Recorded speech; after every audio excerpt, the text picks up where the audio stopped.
L'intitulé même du DSM, c'est un manuel statistique diagnostique en santé mentale. Donc c'est un manuel et statistique.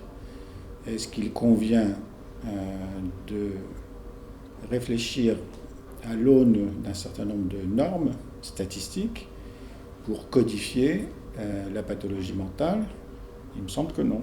En tout cas, c'est un saut, c'est un basculement par rapport à ce qui précédait de manière globale dans la pensée européenne occidentale, c'est-à-dire qu'il y avait une philosophie de la rencontre avec le patient et que le sujet ne pouvait pas être réduit à sa maladie et a fortiori ne pouvait pas être réduit à l'aune d'une statistique.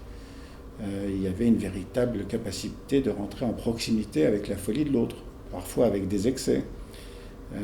Parfois on s'est fourvoyé dans l'idée que cette folie n'était pas liée à des vulnérabilités biologiques.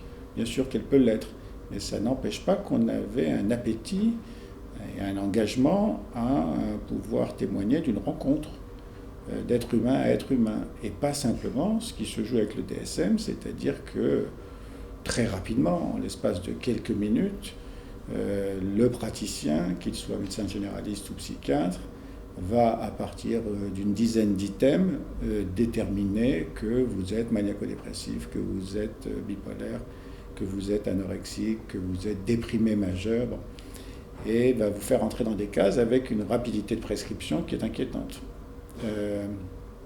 Pour le dire plus simplement, il y avait dans la pensée occidentale l'idée que dans la rencontre avec quelqu'un, pour le connaître, pour le comprendre, il fallait prendre un temps relationnel, qu'on n'avait pas à se précipiter.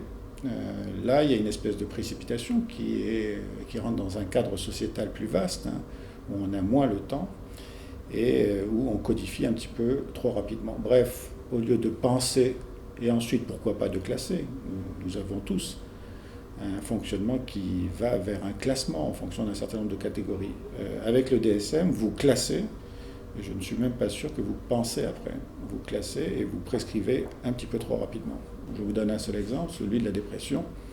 L'évolution du DSM entre les premiers DSM et le DSM-5 est passée pour l'item dépression majeure d'une durée indéfinie à maintenant 15 jours. Vous avez donc 15 jours pour ne pas rester dans un ensemble symptomatique de dépression, secondaire y compris à un deuil.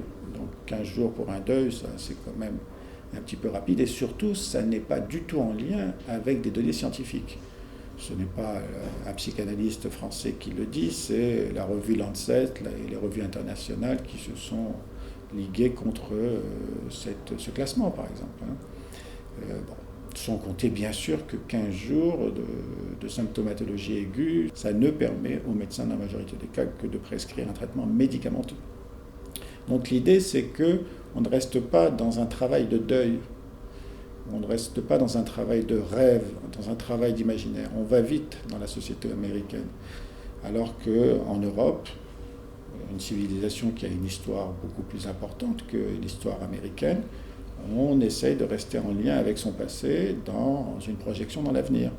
Il y a un aspect positif à vouloir se projeter toujours en avant, mais peut-être qu'il y a un circuit qui tourne à vide si on ne reste pas en lien avec ses racines. Le lobby homosexuel a réussi à dégager l'homosexualité des catégories diagnostiques de pathologie mentale, mais ça veut dire que des lobbies peuvent aller dans un sens plutôt que dans un autre. C'est-à-dire que ça n'est pas lié à des faits scientifiques, mais à quelque chose qui est très américain, c'est est-ce qu'un certain nombre de lobbies vont être actifs ou pas. Les médecins américains, s'ils veulent être payés, doivent faire des diagnostics DSM. Que les patients, s'ils veulent être remboursés, doivent faire des diagnostics DSM.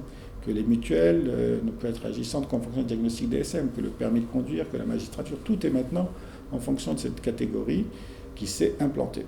Et puis l'autre élément de votre question qui me paraît très important, oui, et pourquoi ça marche, y compris en Europe, et ça marche très bien, ça s'est implanté de manière massive dans l'enseignement. L'ensemble des études de médecine, en ce qui concerne la psychiatrie, sont référées au DSM plus qu'à la phénoménologie, la systémique ou à la psychanalyse, évidemment. Pourquoi ça fonctionne? Alors d'abord, il y a un lobbying américain, un marketing américain digne de Hollywood. C'est une sacrée entreprise qui génère beaucoup d'argent.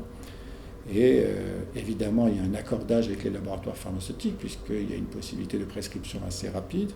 Et puis, c'est une option qui est la mienne et qui, bon, évidemment, à laquelle je tiens, mais qui reste discutable. Mais je crois que ça marche parce que c'est simple. Parce que ça permet au psychiatre de se dégager de sa responsabilité à devoir rencontrer la folie dans une certaine proximité, ce qui n'est pas donné à tout le monde, ce qui reste aléatoire, qui peut permettre un certain nombre d'erreurs. Là, je pense qu'avec le DSM, les psychiatres sont redevenus des médecins, techniciens à distance de la rencontre et qu'ils vont plus vite à la prescription qu'au diagnostic.